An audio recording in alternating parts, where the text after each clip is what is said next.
Welcome to the Black Belt Business Podcast. My name is Matthew Brenner, and today we have guest Seth Bittner. And today you're going to find out what it was like going through a water fast and not eating any food for 3 days, was it? 4 days. Yeah. 4 days, that's insane. And what it's like running a martial arts school with your wife. And you're going to find out the differences between running one school and three schools and all the challenges that come with that. So if you're thinking about scaling, this is going to be a great episode for you. So Seth, thanks for coming on today. All right, pleasure. I'm excited to be here. Thanks. So before we dive into martial arts stuff, I want to hear about this water fast. Like Yeah. why, like what were you motivated by to decide, all right, I'm not going to eat for 4 days? Yeah. Not many people have that desire to go 4 days without having anything, and it's no food, nothing, just water. But for me, there's a couple different reasons. My main focus for using it is honestly just as a test of my self-discipline and my control. I love food, and as much as I try to eat healthy, sometimes my habits start leaning more towards unhealthy things. Sometimes I can't resist a Taco Bell. Yeah, okay. Yeah, so Wait, Taco Bell over Chipotle? Is there something special because Taco Bell you had as a Taco Bell's kid or closer. something? Oh, it's just closer. It's closer. It's faster. Okay. You know, like Do you think Chipotle is better? oh, 100%. Okay, got it. It's just like convenience. Yeah. Chipotle's better for you, I think. So Yeah. it's good, but yeah, definitely convenience. So for me, I like to test myself when I feel like I'm being lack of discipline. And I've fasted before. I've done like 1 days, 2 day stuff before, and a couple of years ago, I read a book. I actually heard about it on Tim Ferriss' podcast, Siddhartha, believe it's called, and talked about fasting. Siddhartha. Correct. And they talked about fasting, and just in a storytelling type sense. And I was like, all right, I'm gonna challenge myself with this, and I did. It was 4 years ago. I did my first 4-day water fast. Oh, so you've done this before? Yeah. I've Okay. done it once before, and it's been about 4 years since I've done it. Now, anybody who's ever interested in doing what they call prolonged fasting, you shouldn't do it more than once a year. Once a year is what they suggest. So I was like, well, I'm up for trying it again, and I figured it was the right time.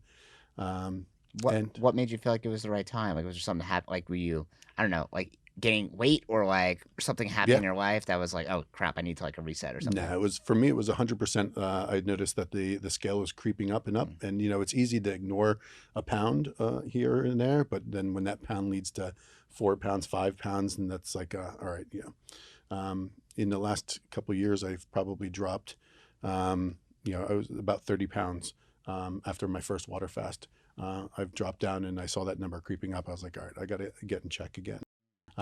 So I decided right after Thanksgiving, before the holidays, was probably a good time.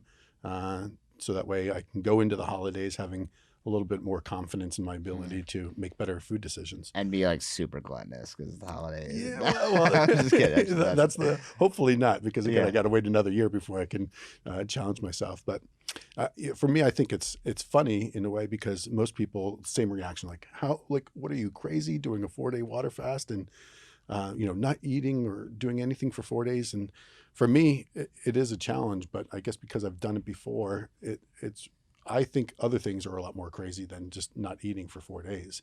The first 2 days are the hardest. You go through those hunger, pains, and you want to eat everything. But anybody who's ever done it before, they'll tell you days 3, 4, it's like I'm sitting here right now. Like maybe I might have a little gurgle in the stomach, but otherwise, I'm already like 3 days in. I know I'm good. I know I'll be good. How's your energy during that time? It's weak, so I make sure I kind of set myself up for success by cutting out the workouts, and I live a regular lifestyle otherwise, but I'm not like going and running or lifting weights or anything else. I pretty much just cut that out, so that way I'm not wasting too much energy. How do you handle that with like? Do you work those 4 days, or do Yep. you like light work, or? Yeah, no, my normal work. And in fact, I wanted to do a little bit of workout day 3. I was like, you know what? I feel like I could probably hop on the bike and go for like a 30-minute ride or something. Just I was like telling my wife, I was like, just be low key, just like a little cruise, and she put the kibosh on that for sure. She's like, Why? well, she's obviously worried about my health and my fitness, and making sure like I don't go overboard, Uh-huh. because sometimes I can be a little bit crazy. Yeah. She You like wasn't the a extremes. yeah, yeah, yeah, Yeah. yeah. So she wanted to make sure that I wasn't just completely deplenishing all my energy and just you know having Crashing. issues. Yeah. But I like to feel like self experimentation is important, because the way that you burn fat and the way that you certain things that how foods react to you are going to be different from me, and really, you know, for us as people, we should experiment and be open to Yeah. going from being a regular meat eater. I went keto. I did keto for a while, but I did that with measuring like what my cholesterol levels and all that, and I saw my cholesterol levels spike through the roof. Mm. So I was like, well, keto doesn't work for me. Mm. So then I went vegetarian and eventually more plant based, and was able to get off cholesterol meds and stuff like that, which Amazing. super cool. But I wouldn't have figured that out if I didn't kind of do some exploring. And Test stuff out. yeah, Yeah. 100%.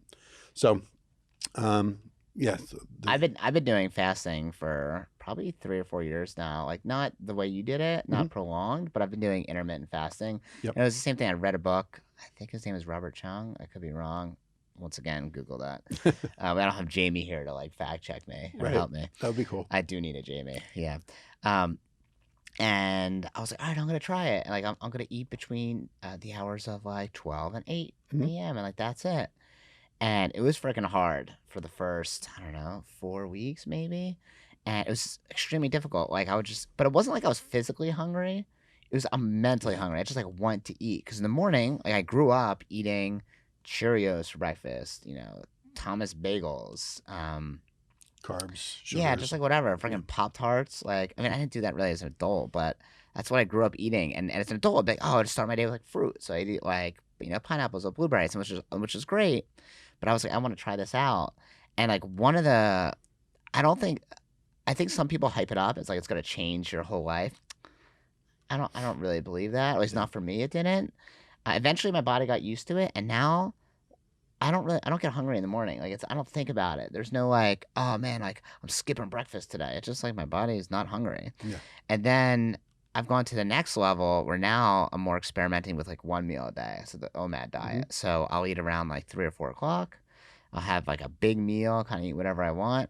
Now it's only one meal, so I try to make sure there's veggies in it. So Right. that's like the hard part because I don't want to have one meal a day and not have veggies, right? But like, so I also have my athletic greens. So shout out to athletic greens. This is pretty good if you never had it. It's like kind of sweet. I'm not sponsored by them, but if you want to sponsor me after watching this, great. You should. You seem like the kind of person that should be sponsored I for should be sponsored like by athletic greens. Yeah. charismatic. Yeah, I appreciate that. So since I started the fasting, like it just made things simpler for me. Mhm. My day simpler. I don't have to worry about breakfast. So it's like another meal I don't have to worry about. I don't have to worry about getting groggy from food. And since I've gone to one meal a day, which I don't do perfectly, I mess it up sometimes, and it sucks because like sometimes like you maybe have lunch and then your friends go out and like they want to have dinner, right? Mhm. Or like oh, we're gonna have some drinks and like happy hour, and you like can't really do that, I'll have like water or like diet soda or something, which Yeah. like I don't really want that, Right. right? So I don't do it every day, but when I do it, for me, what I like about it is it simplified my day even more. Right. It's okay, this is the time I eat, and I don't have to worry about cooking and cleaning dinner, right, or going out and get food. So it's cheaper. Yeah. So that was kind of cool. Um, but also for me, it gave my body time to digest before going to sleep because especially as a martial arts lifestyle, uh, professionally we work in the afternoon. So by the time we get home and eat dinner, sometimes it could be 8:30, 9:30 at night. You know what I'm talking Yep. about, Yep. right? And then what happens is you eat and then your stomach's all going nuts. And then you go to sleep like pretty soon, within an hour or two. You go to sleep at 10 or 11, maybe a little bit later. But you don't really give your time body to digest. So for me, being able to eat at like 4 or 3 and giving my body time to just digest all that, I don't have like that weird feelings in my stomach and I sleep better. I feel better when I wake up. And to me, that's been the biggest benefit that I didn't necessarily expect. Obviously, there's weight management. It makes it a lot easier because I can be gluttonous in that meal and not Sure. worry about a thing, right? If I want to eat like, I I don't know, fried chicken or like tacos or a giant burrito that has like all, sour cream and, Yep. beans and cheese or whatever. I don't really like sour cream though, but it's a gluttonous food, I think, Sure. in my head. So that's why I say that.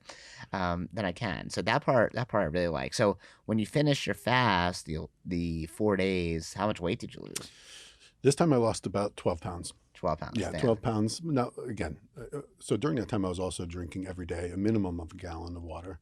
And Do you carry like a big jug or you have like certain yeah, amount of, so how many of those? my hydro flask. Uh, I had three of these, Three of those. minimal. I tried to get four if possible, and I just made it like a routine. So Do you just like pee your brains out all day? yeah, for to start. So it's kind of like what you were saying with the fasting. It's like anything. You get used to it. Like the first couple days, it's tough. When you first start doing intermittent fasting, I did the same thing. I did like the 16/8 intermittent Yeah. fasting. Then I did the 24-hour intermittent fasting. And after you get used to, or the first couple of days, once you get through that initial shock to your system, you're like, yeah, this isn't that bad. Same thing. I don't know if you've ever done like cold water therapy, like anything. I I've used to only do done it once cold for like 10 showers. seconds and I hated it. Yeah, yeah. So I was like, this is like, you need to do this to be successful. I'm like, I don't want to be successful. yeah, so it's another thing I experimented with doing that. But like with the shower, give it a week. I always tell people if you're going to try it, you gotta suck it up and get through that first initial time. Yeah, it might Yeah. last 3 seconds, but day two will be five, and eventually you'll crave that cold water. It's same thing with the intermittent fasting or other fasting. Like eventually you're like, yeah, like it's that confidence in yourself to be like, I got this. I Yeah. can do that, which is awesome. I think what's important is like you're actually experimenting and trying it. Like, some people are like, oh, never do that. It's like, dude, just try it. It sucks, and like, don't, give yourself a real shot, right? Cold shower thing. I was like, I try a lot of things. This is not for me. I'm not Right. doing it. But there's plenty of things you can try in life, and if you don't like it, you don't like it. I don't have to do intermittent fasting later in life. Like Right. if my friends are going out to brunch, like, I'm not really a brunch. I like brunch, but like if I'm like really disciplined in what I'm doing, then I won't eat it. But like if I'm on vacation, then I'm gonna eat brunch, like because it's fun and interesting. You don't have to be, black or white, like Yeah. 0 or 100. You can be in a gray area. That's where most people live, right? My grandmother always taught me, everything in moderation. You've heard, that's a famous saying. And somebody else always said, especially when I started eating, plant-based, they're like the 90/10. Like if you can just spend 90% of your time just really focused on eating healthy and just being healthy, like that other 10% isn't going to necessarily throw you off course like crazy. You got to make sure that 10% doesn't lead to 25, 50%, but like, don't expect yourself to be perfect. And I think that's important for everything, like in business and in relationships. Like if you hold yourself to such crazy high standards that you're never going to be able to reach or hold yourself up to, then you're only setting yourself up for failure and not wanting to try it later Yeah, on. become discouraged and then forget 100%. everything,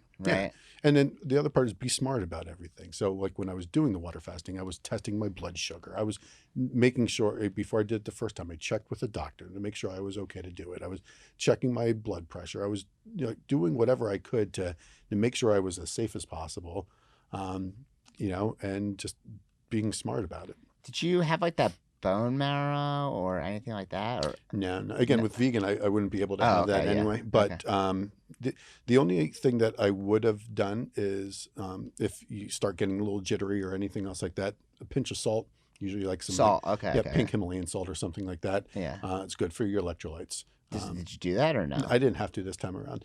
The first time I did it, yeah, I had some, and it's crazy. It's like you have some, and you're like, oh, yeah, I feel like you feel the life come back in you. And Were you everything. irritable at all? Like, did your wife, let's say, like, yo, like, don't talk to me right now? Yeah, She runs in the other room. I think that's the other reason why she's all right with me doing it. She realized that I don't get hangry, which Wait, in general? in general, yeah, no. Wow, I'm, you're an amazing person. I'm like, well, I like yeah, to think so, but Yeah. I'm glad other people tell me. I get irritable. Like, I'll be like quick and be like, leave me alone. I gotta go eat. Then I eat. Like, oh, I feel so much better. Yeah, I'm like a no. Snickers commercial. Yeah, I mean, I'll tend to get a little bit more quiet and to myself, but I don't like, for the most part, I don't like snap or do anything else. And for the 4 days, she spent more time than I did worried about, if I was in the kitchen. Like I spent the third day, fourth day, like cooking for my wife and for my baby. Like we were just, making food. Didn't bother. She's like, "How could you do that?" I was like, Damn, that's I impressive said, too. in my mind, I had 4 days. And then Yeah. even the fourth day, I It's was like like, being at a strip club and keep your eyes closed the whole time. Crazy Yeah, discipline. right. But even the fourth day, I was like, maybe I should go to another day. And she's like, well, if you want to. I was like, and then I was like, you know what? I don't. It would only be for selfish reasons. There's like I've already reached the goal that I set. Like there's no reason to go another day. So I went another hour just to make myself feel better. So Cool. 97 hours What total. did you eat after? So whenever anybody who does a fasting, especially prolonged fasting, you got to be careful with what you eat right afterwards Right. because your body just you'll spend some time on the toilet with some gastrointestinal discomfort. Yeah. So my first thing that I had, and again, other reason people think I'm crazy, but there's a reason. It was a shot of apple cider vinegar with mother, with a shot of lemon. With mother? What's that mean? So that's the yeast inside. So like if you Okay. ever see it, it's strained. Like if the apple cider vinegar is like the clear, more clear, that's filtered. But if you get like some the brogs or whatever, it has like that sediment on the bottom. That's That's with mother. the mother. That's like the yeast. So that's the good stuff. That's the probiotics and things that you want for a healthy gut biome. So I did that with a shot of lemon juice and with some warm water. Kind of made a tea out of it. Okay. And I drank that and let it kind of sit for like 15 minutes or so. There was no tequila in there. There was no tequila, yeah, Waste and that's of time. and so that was another reason why I did the fast because I like to have I called it my whiskey Wednesdays. I'd have Okay. I love old fashions, super fan of old fashions. Okay. So I'd have them like on Wednesdays, and then if I had a couple things like a drink or two over the weekend, but then it was like I'd go out with family and I'd have a drink, and again nothing crazy, like I wasn't even getting buzzed, but. I have a drink on Friday, drink on Saturday, some wine on Sunday. And I was like, well, I'm not spending 4 days having alcohol. Like my liver could probably, use a little bit of a break. It's not like crazy unhealthy to do that, but I was like, but you weren't comfortable with it. I want my body to be burning fat, not alcohol. Yeah. So, so I was like, all right, I'm going to cut the whiskey Wednesdays and do all that. But yeah, so I had Wait, so you're not doing Whiskey Wednesdays anymore? Not right now. Okay. I'm not saying it's gone forever, but Okay. for now, I'm just trying to have some restraint. I have some fitness goals that I want to reach before I start kind of introducing. I want to. I'm luckily enough to be at like my lowest weight I've been in like probably 8 years. Oh wow. But I still want to drop like another 15, 20 pounds. Okay. And so that's my goal. Like, all right, if I do that, then I'll reintroduce some whiskey Wednesdays and Tequila Tuesdays, maybe. I'm not a fan of tequila. Oh, my my father-in-law loves tequila. I'm not a big fan. I've had some pretty bad experiences in Vegas.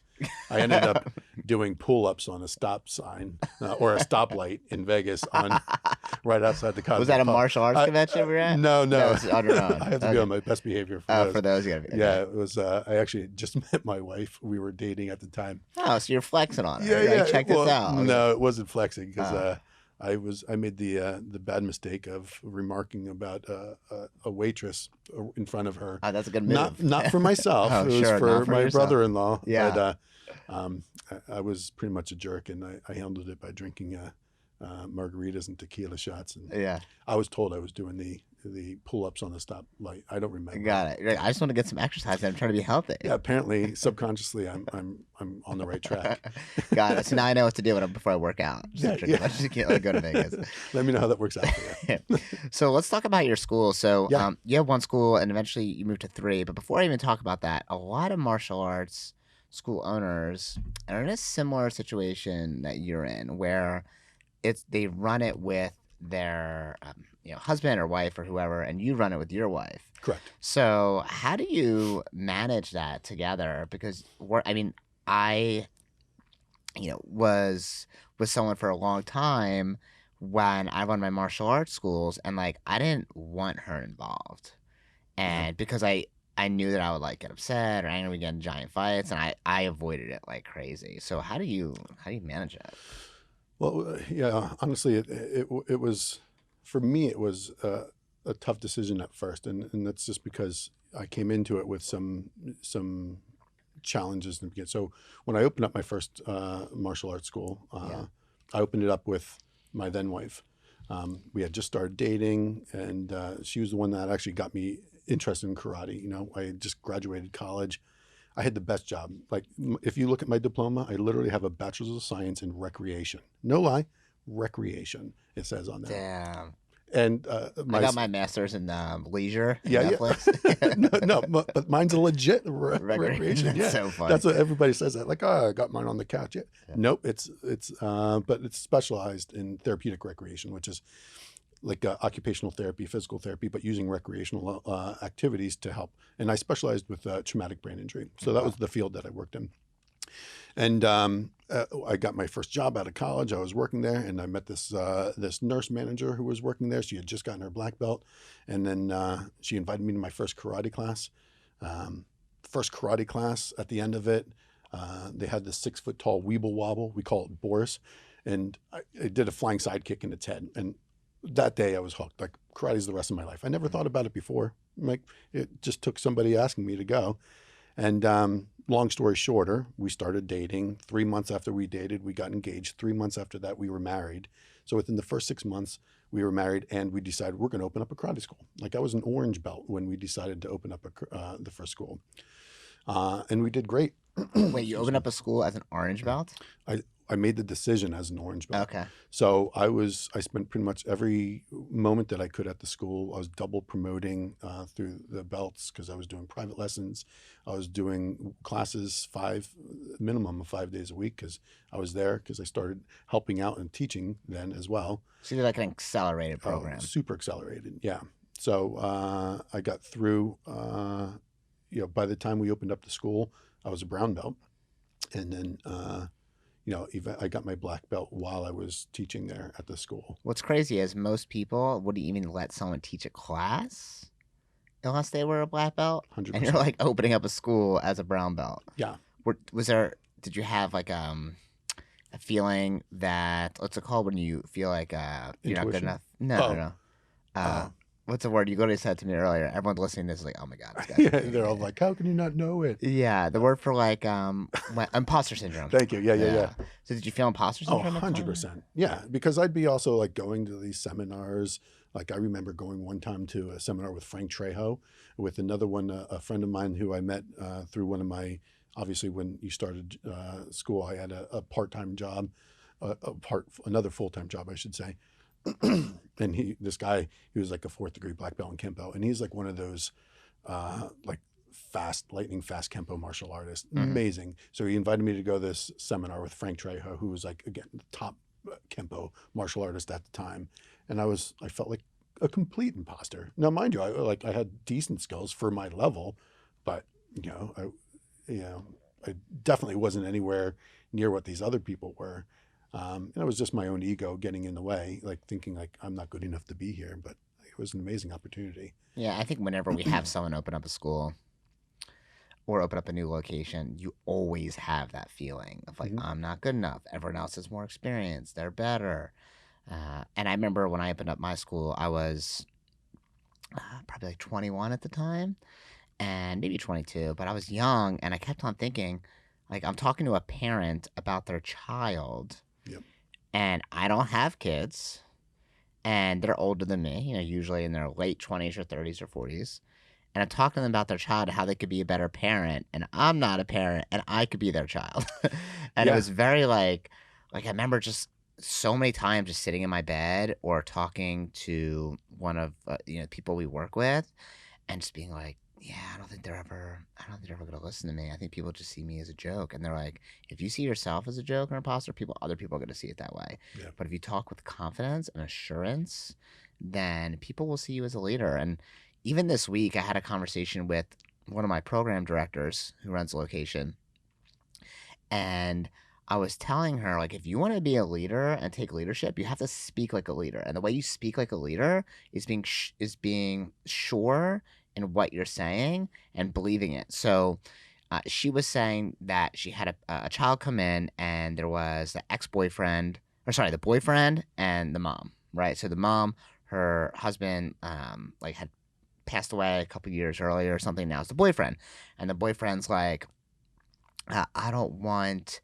him to do karate, the son, and mind you, it's not his son, but sort of. Yep. And I don't want him to do karate because he's been bad at school, and I don't want to reward him for that behavior. So my program director called me, and that's they had that conversation at the first lesson, and we try to enroll them at the second one, right? Mhm. Sometimes we can the first, and if not, we go for the second. So she's like, how can I handle this before they come in to avoid those objections? And I'm like, well, tell me what you said. And she said, like, oh, I told him that, like, like maybe that's the reason why, like, he needs this is because he needs discipline for school, and that's why he should do martial arts, which we know, like, any martial artist listening to this, that's obvious, like, we know that, but they don't see it that way, When you use the right? word maybe, it's Yeah, exactly. So that's exactly what I was gonna say. So I said to her, I'm like, okay, don't use the word maybe.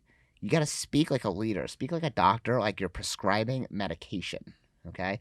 Oh, it's not, oh, maybe you need to take your, I don't know, Zoloft or I don't know, whatever medication you need. It's like, no, you need this to get better. Okay. So we role played the conversation and we said, okay, when he comes in, you're gonna bring that up first. Don't wait for him to bring that up because you know he's gonna bring it up because now we're gonna try to enroll them in lesson two. So before you even start the lesson,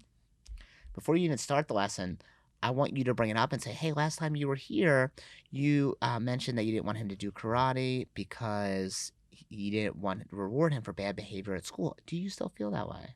I'm like, let him talk. Like, and he's got to say probably yeah, right? So you got to bring it up first. Don't let them bring it up. If right. they bring it up and you respond, it sounds defensive. If you bring it up first, you sound insightful, Right. like you're listening.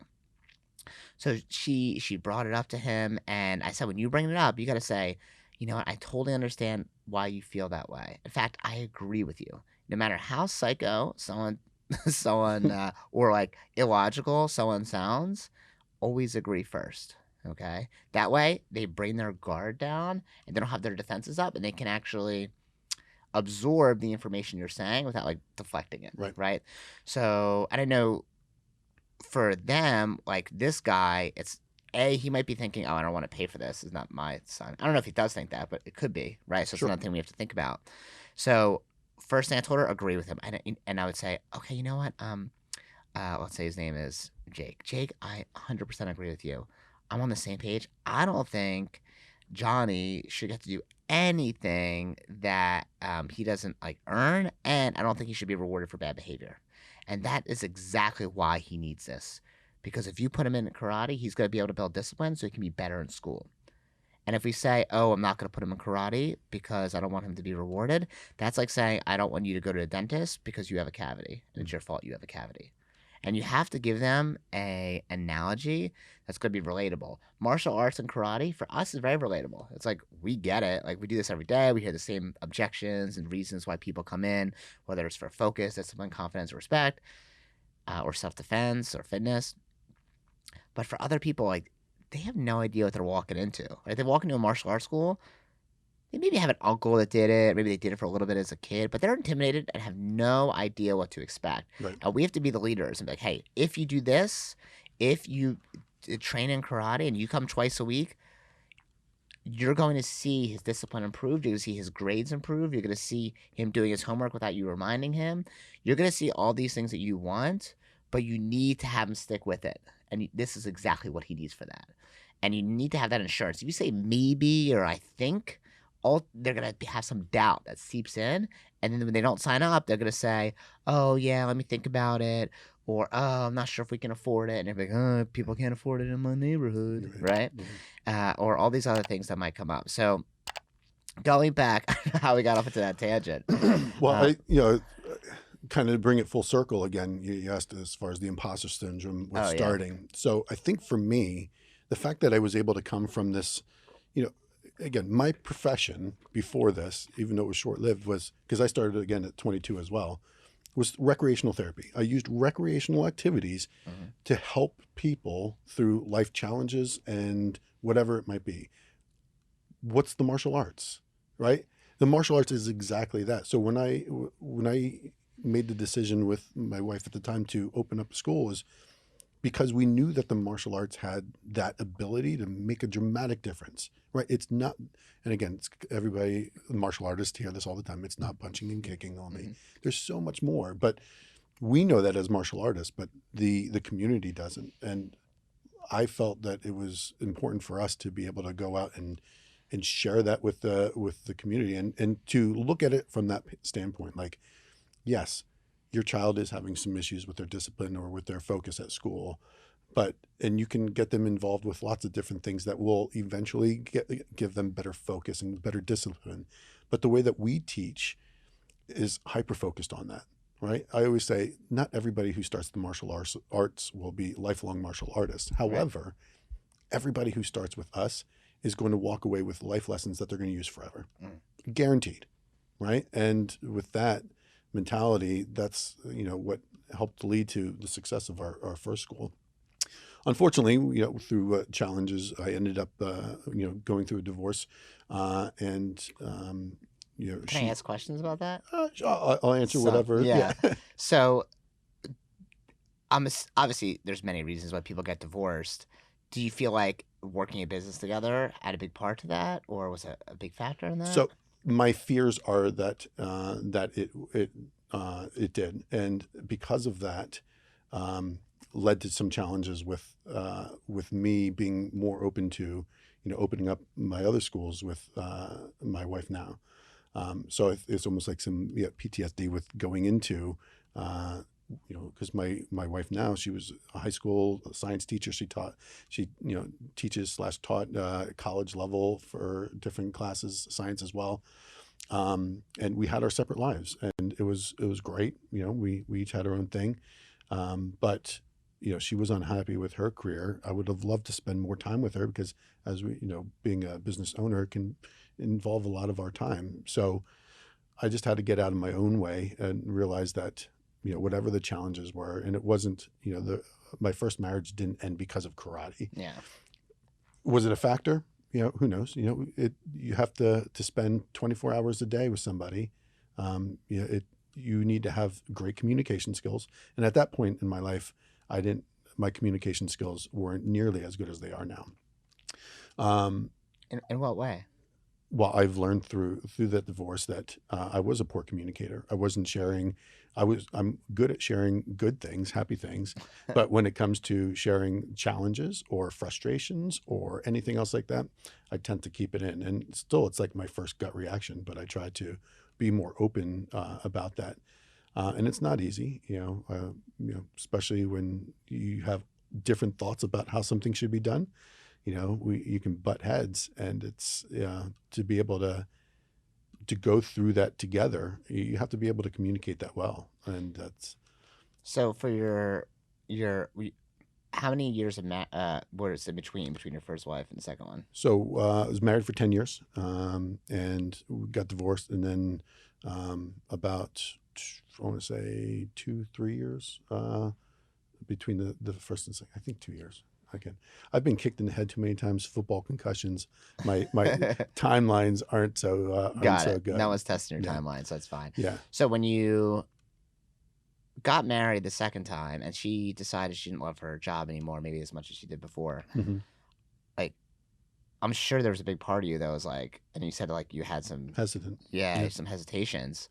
Like, were you just thinking, oh my God, I'm gonna repeat the same process over and over yeah. again? I was afraid. I didn't want to. Cause more challenges that I possibly could have caused in the first marriage. Now, side note to that, like I have an amazing relationship with my ex-wife right now.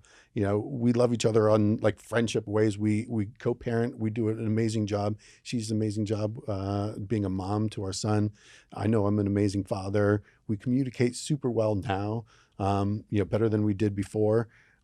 We both were able to learn from that. So I knew I'm a different person now, which led to that. Like, all right, you know, I'm more open to talking about the challenges, and working through those. And the other thing is like, my wife is a genius. She's just amazing, brilliant mind. And she was working at the school part time while she was teaching, just to kind of help out. And I just saw how she just fit right into the lifestyle. And not everybody's meant to be, a martial arts school owner.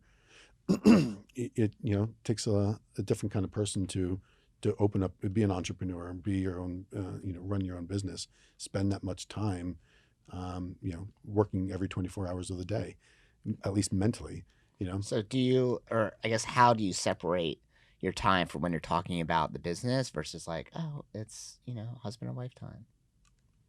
It's tough, Yeah, okay. Yeah, sometimes it's just a matter of So do you make a shutting it off. concerted effort for that, or is it just like you guys naturally talk anyway? It's part of your Yeah, conversation. I think It's for not a us, big deal. yeah, I think it's for us, it's part of our natural world. It's like, why shut it out when it's such a big part of our world, right? And it's not a part of our world because of just the business aspect. It's a part of our world because we're really trying to help, our partners in the other schools, our employees at the other schools. Our goal is to help them improve their lives.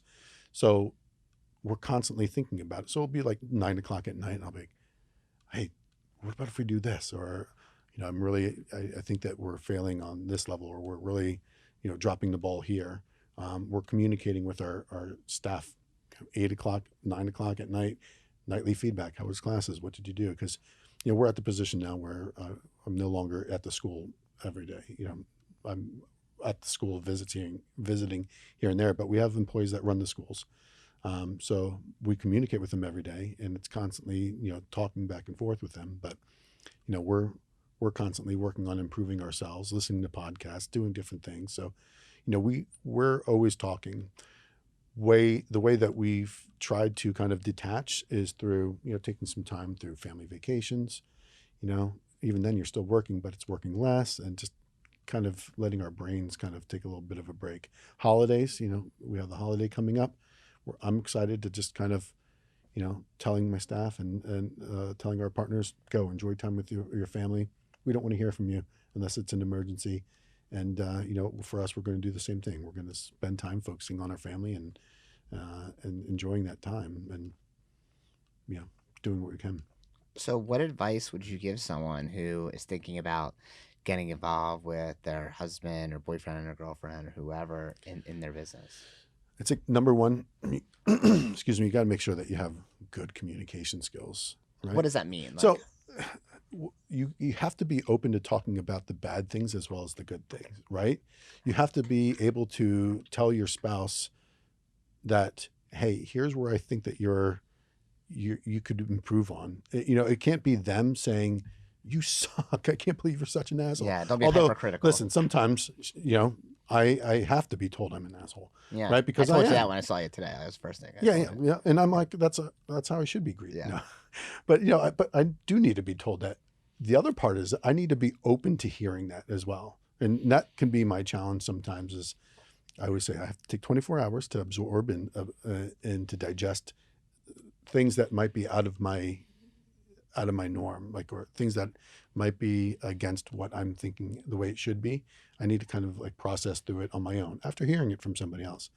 So she had to learn that, so she can plant the seed, and then, we can discuss it a little bit, but then, all right, a day later, then we can discuss it a little bit more. Because oftentimes, at least I think it's often, I'll come back and be like, yeah, you know what?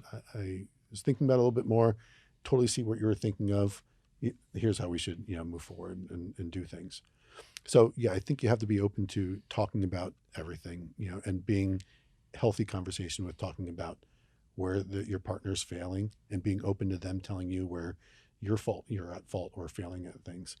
And that's not easy. I think they're also, having that separation of that, individual time. My wife goes to the gym, and she has her time to work out. I go to the gym, my own time. Sometimes we work out together, but we have at least that time that we can do something for ourselves, but yet, not have to, the other person right there with them as well. So you focus on having parts of your lives are totally separate. Mhm. That way she can grow individually, and you can grow individually Yeah. in that way. But however, 90% of our time is together, especially now we have a 9-month-old. Yeah, you don't have a choice anymore. Yeah, again, it's not that we don't have a choice. We do have a choice. I could be that absentee father that Oh, could okay, be, yeah. and she could be here, you take care of, I'm going to go out and do this, but we want to be involved, which we're blessed to be able to in our lives right now with the way that we're in our careers, that we can work from home and or take her. We don't have to put her in childcare, although we're look into it to get some more focused work time. Yeah. But yeah, it's a great lifestyle to be able to make those choices. But it's checking in. The other word of advice I would say is make sure you're checking in with each other too, like emotionally. Like, all right, how are you feeling? Am I? I'm bad at that. I'll tell you that right now. Yeah. Like checking in emotionally, like if you feel bad, like just tell me, or like go work out or something. Like that's how, because for me, that's how my outlet. Like Right. whether I'm doing Brazilian Jiu-Jitsu or karate or just like weightlifting Hmm. or running sprints or something, like emotionally, if I'm having a bad day, like literally that helps me so freaking much. Or the other thing I love doing, and because I don't like you, I'm mainly like a manager at this Hmm. point. I'm not teaching classes every day. I teach class like maybe once a week, uh, and that's because I enjoy it. But like if I'm like really having a bad day, I'll go and teach like the three-year-old class, like 3, 5, and 6-year-olds, and it hasn't happened in a while, but like whenever I do, I feel so freaking good. Hmm. Like it's impossible to have a bad day when there's like Lily with like the pigtails in front of you, who's like 4 years old and just like smiling and loves everything about you and thinks what you're doing is the most fun thing in the entire world. Yeah. It's it's just so refreshing. Oh, teaching the martial arts has gotten me through so many of my challenging times. You know, going through the divorce, I was able to detach and go and teach. And you know, we talk about with the students and our adults. You know, you leave your suitcase of baggage at the door. Yeah. It will be there when you leave at the end of the night or the end of the class or whatever. It's going to be better. It's lighter. It's, you know, not as stressful as you thought. But you know, for that time, take the time for yourself, Yeah. and that's, you know, an important thing to do for sure.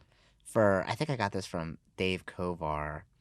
He talks, I think it's him. If not, he gets credit now, so that's good. He If should you get don't know credit. Dave Kovar, you should get credit for everything. He's Yeah. just amazing.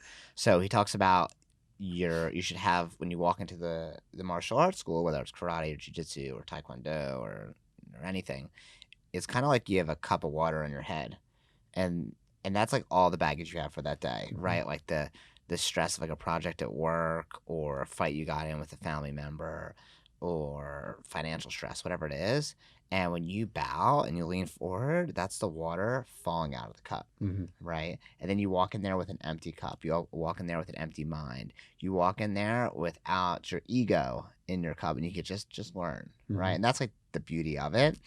Especially in martial arts, like one of the things I was talking to one of my friends the other day, and I was telling him like, listen, one thing I love teaching about martial arts, or at least being involved in the industry, that's so different than everyone else, is that if you do business, you are solving a problem. That's the only way to do business, right? Like if you sell cars, you're solving an issue of people getting from point A to point B.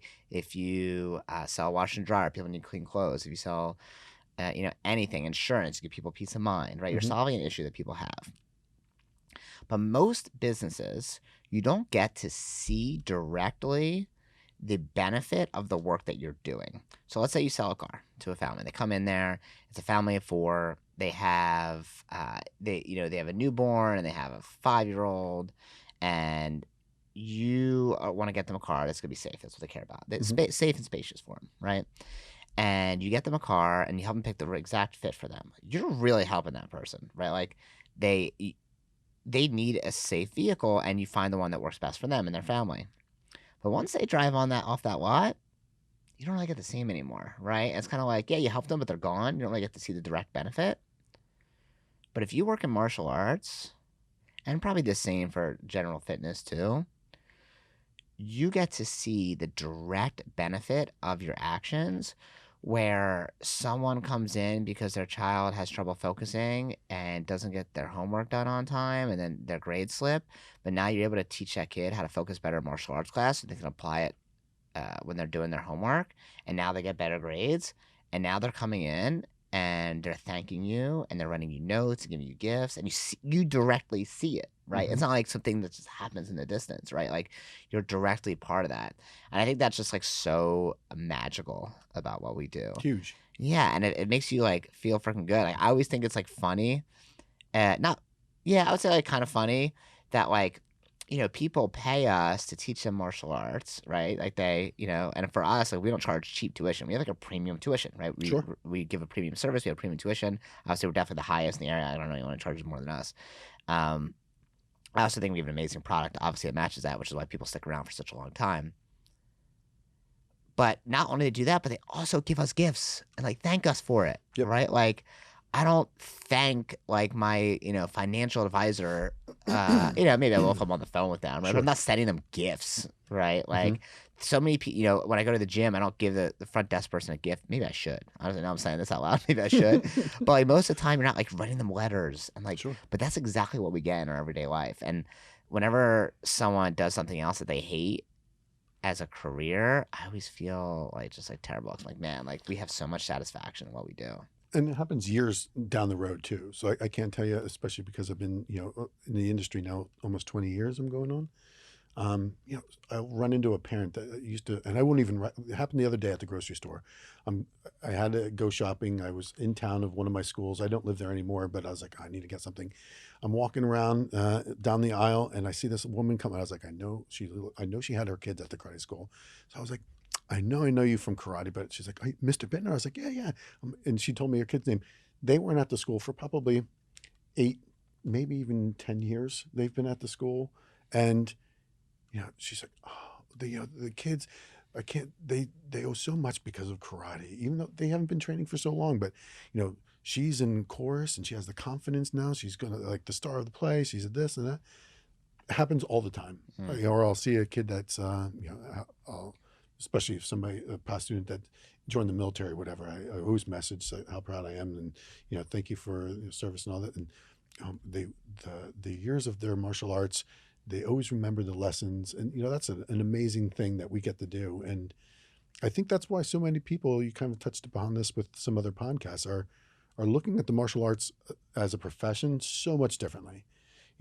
My wife and I, we currently have goals as far as expanding, and we're talking to people who are teachers, who are other professionals who are they're so unhappy with their professions, and they look at us and they're like, you get that feedback, you're making a difference, and they want that. They want to be able to make that change in people's lives, and we're so blessed to be able to do that. And Yeah, especially for teachers, they want the same exact things that we want. Like they want kids to be able to develop, but like a lot of times they just don't have the opportunity because, yeah, for teachers they're underappreciated. That's like the main thing I would say. There's lots of bureaucracy, so they can't tons. change things if they want to. They say that you only work till like 2, 3 o'clock. Talk to any teacher, man. They're Yeah. they're doing stuff all day. And then the Right. other thing, again, being a husband of a teacher, well, they get the summers off. Like, okay, so you complain or you say that because this teacher is working 18 hours a day for 9 months out of the year, and now they get the summer off. And a lot of them do other jobs in the summer. They're Yeah, camp counselors or yeah, they do other because stuff. the schools need it. Yeah. It's not always because they want to. They're doing it because out of the hearts. They feel bad that the schools left with somebody not being able to do it, so they end up stepping up to the plate. Oh yeah, teachers. If you're a teacher and you're interested in making a change, reach out, because Yeah. we have a solution for sure. But Yeah, all the things you want, you don't even need to do martial arts. That makes literally no difference. Like we you just can have to have the right attitude. Martial arts is all trainable. Yeah, we can teach somebody how to be great martial artists. We've proven that from 25 plus years. It's the key is finding those people who have that passion for making a difference, right? Because that's the real drive. That's the reason why your schools are successful. My schools, all the other were in other, not just action karate. So many martial arts schools that have that right mind frame, super successful, right? And you just gotta be They're just looking not to help. necessarily in the right vehicle. It's like that's really what it is. It's like, okay, you want to teach, you want to make an impact on people, but you're in a vehicle with tons of bureaucracy, underappreciated, underpaid, yada yada.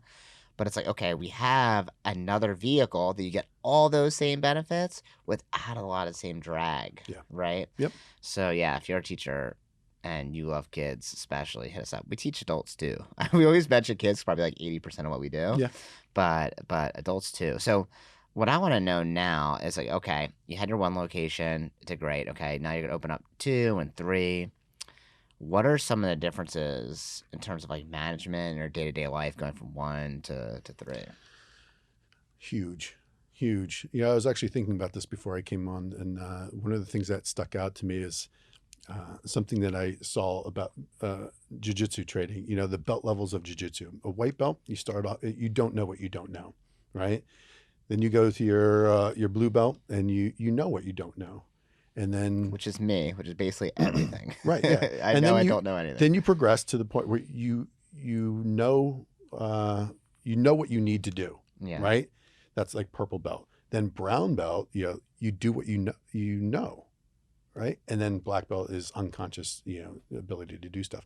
So I look at when I was with the first school, I felt like I was doing really well. I definitely started off not knowing what I didn't know, and I figured that out. But eventually, I felt like I was doing really well, and I had an instructor that wanted to take the next step in their goals in their career and open up the martial arts school. So I was like, all right, if I could do it with one, do it for the other, and help somebody else out.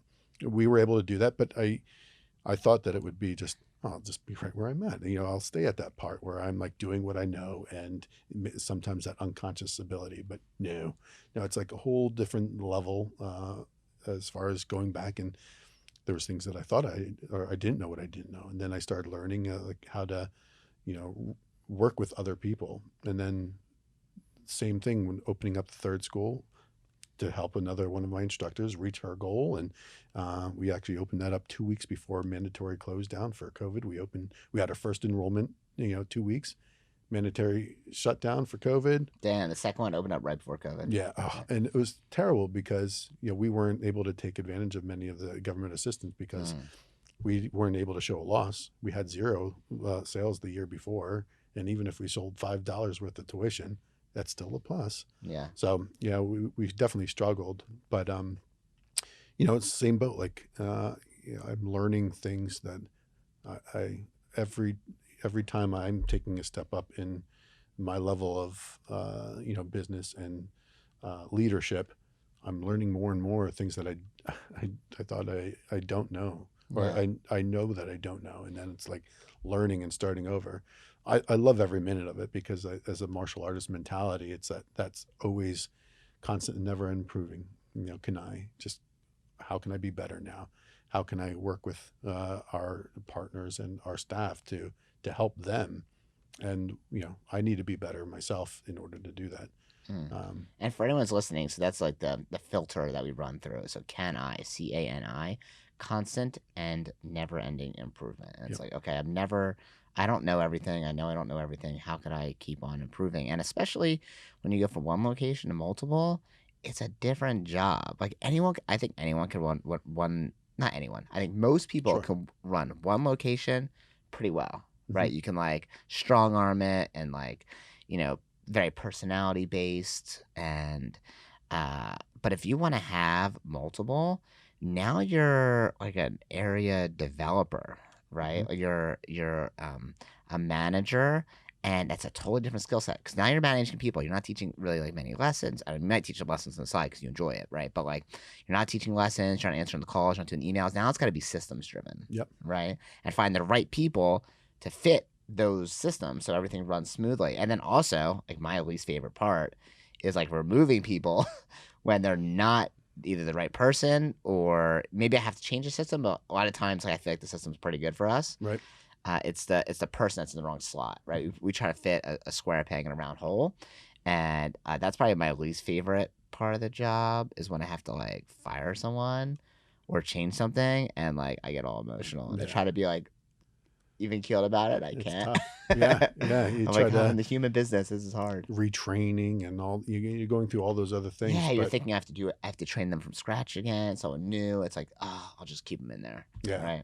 So yeah, I mean, for me, it's always like a challenge, and I think that imposter syndrome, kind of like what we talked about before, like people on the outside will look and be like, "Oh man, you got three schools, like, or you're partners with three schools. You must be like, listen, I'm happy with where I'm at. I'm striving for more. In no way, shape, form do I feel like I'm an amazing, business person or, I'm amazing at my job. I think I'm good and I'm getting better, which is the key. But it's every time I take a step up with my leadership level or what my roles and responsibilities are, it's learning new things. A year ago, I finally realized that I had to remove myself from the like day-to-day operations of schools in order for my staff to grow. I had other employees that, they were kind of just stuck because I was holding them back from taking the next levels because I was doing the jobs that they could do. And then by doing that, I was also holding back on helping the other schools grow and be better because they weren't getting my full attention or the attention that they needed. So a year ago. Like I removed myself from that, brought in two people full time. They love that, but it's now I'm, trying to help them through, everybody learns differently and managing skills and all that. It can be tough, but So luckily we tell me have, a little bit. Sorry to yeah, interrupt, yeah, but no, like you go I for it. really want to know. So tell me, everyone who's listening to this, who if you have a martial arts school, you probably know like what the day to day looks like in general. But having three is gonna be different, right? So let's say it's Whiskey Wednesday, Yeah. or it's maybe not Whiskey Wednesday, maybe it's a regular Wednesday. You wake up, and what are you doing? Yeah. So, in an ideal world, I wouldn't wake up until like, you know, half an hour before our first meeting. But, my 9-month-old wakes us up around 6 o'clock. So get her up, do things with her that she needs to. And then I'm usually like, I'll go out on the couch, and first thing I do is I check out all the bank stuff, because I've unfortunately been burned with some Facebook scams that next thing you know, $13,000 is out of our bank account. Jeez. So I check through to make sure everything's good and make sure I have So you kind of. check, you keep your finger on the Yep, pulse of the I was just about finances. to say that. Keep my finger on the pulse and make sure that nothing crazy is going on. Just have an idea of what's going on. Checking with QuickBooks and all that other stuff. Some more stuff around the house, and then we hop on our meetings. So I'll do meetings.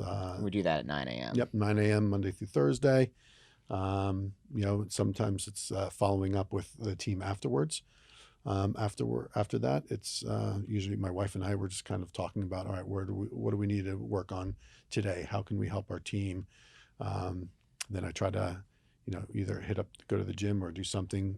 But in the process, what podcasts am I going to catch up on? What am I going to? This one, Yeah, yeah, obviously, yeah. only this This one. Don't one, listen to any and others. yeah, and T Boy. Worthless. Yeah, I don't know what's T the Boy. best. So it used to be the Robin Hood snacks, but they're Yeah. now the best one yet. TBOY, hilarious. It's just a daily like stock type Oh, okay, okay. thing, but they're funny. Um, you can sponsor me, or I can be a sponsor for you too. For T Boy. Yeah, Okay. but yeah. So then, and then it's just a matter of following up with the teams, checking in, and sometimes I'll go do some school visits, and So I think the lifestyle of a martial artist who runs a school, if they're the owner operator, versus someone who then manages a school, is kind of flips your schedule. It's like one of them, you're like, you definitely work the first half of the day, but like not as much, mainly the second half of the day, right? We have like what I like to call prep time and prime time. Prep Mhm. time is like anytime there's not classes going on, so I don't know, like anytime before like 3 p.m. right. And there's prime time, which is like when classes are happening and like you need to be customer, you're in front of the customer, That's the right? show, right? That's a show, yeah. Showtime, yeah, Yeah. prep time and showtime. So the on the other side of it, when you're a manager, it's kind of like flip flops in a way. It's like, okay, I have the first half of the day, I got to make sure like my team is set up and they're doing whatever marketing or ordering equipment or just like making sure they need to do everything they need to do. And then later when there's showtime, like they're the one running the showtime. So it's kind of your schedule kind of flips. Do you agree with that? Like, do you feel the same way? Yeah, and before going into multiple schools, I always thought it was just going to be like, well, I just tell them what to do, and they'll do And it. they all Like, just do it. and it'll Yeah. be Beautiful they world. all have the heart and the passion that I have. Obviously, when you have skin in the game, we've heard that a bunch of times. When you have skin in the game, it takes on a different meaning. However, one of the things that I had to learn to improve myself as a leader is I need to stop like just assuming things, and I need to figure out like, all right, my job right now, my sole job is just what can I do to help my team? Hmm. That's it. Like, okay, you weren't able to get this done. Well, what can I do to help you make sure that it gets done? Right? Can I help you get through a mental roadblock that you're having with maybe it's reaching out on Facebook. I don't feel comfortable doing this. Okay, well, how can I help you do that? Maybe it's I'm not able to get out in the community, or I'm not getting into schools. All right, great. Let's brainstorm. Why is it that you're not able to get into schools? What are some other things that we could do to possibly get into it? So once I was able to make that, and it's still in the process, I have to constantly remind myself of making that transition of my sole job as the owner, operator, or owner of the school is just how can I help my team? Once I was able to make that, it it was it was a big change in things, but that's during the day because in the evenings they're all teaching, Yeah. right? So they're not going to be reaching out with Yeah. You maybe watch through the messages. cameras or stop in the Hmm. class and stuff like that, but you're not Yeah, necessarily yeah, on site that whole time, yeah. right? Or not every day. So, and I think the thing that's always frustrating for me, anytime I'm a manager, like you think you're gonna tell people what to do and they're just gonna do it, you're delusional. That Yeah, just does not happen. People just don't do things for a million reasons, and they'll tell you why things don't work, and they're like, okay, well, you're just not doing the work to make it work, right? But the thing that always perplexes me, that I get kind of, I would say, annoyed about, is when something happens that goes wrong, or that someone needs support and they don't reach out and ask me, hmm, right? I feel like I've gone over this a million times where it's like, hey, if you need help or you're just not sure what to do, or like you just want clarification, I'm not going to think any worse of you.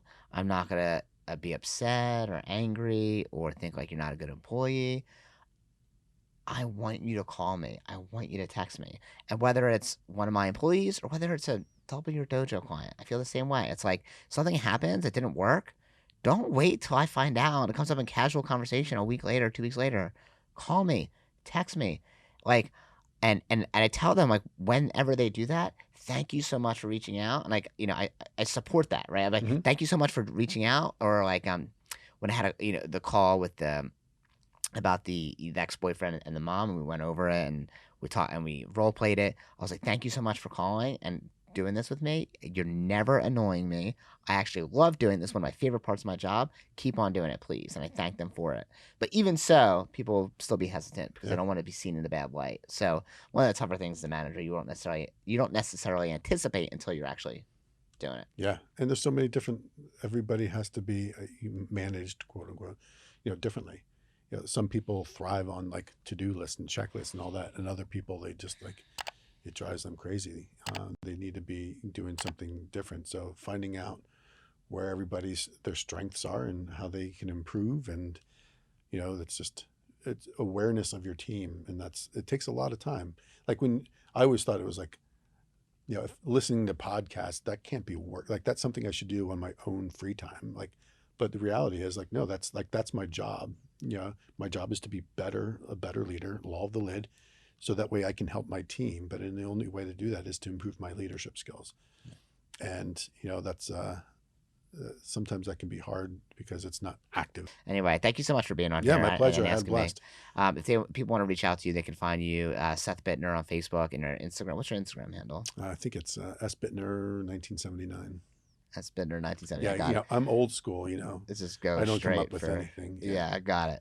So if people want to hack one of your passwords, they know the birth year. So that's Yeah, good. yeah, exactly, 100%. My name is Matthew Brenner with W Dojo. Thank you guys for listening, and bye, guys.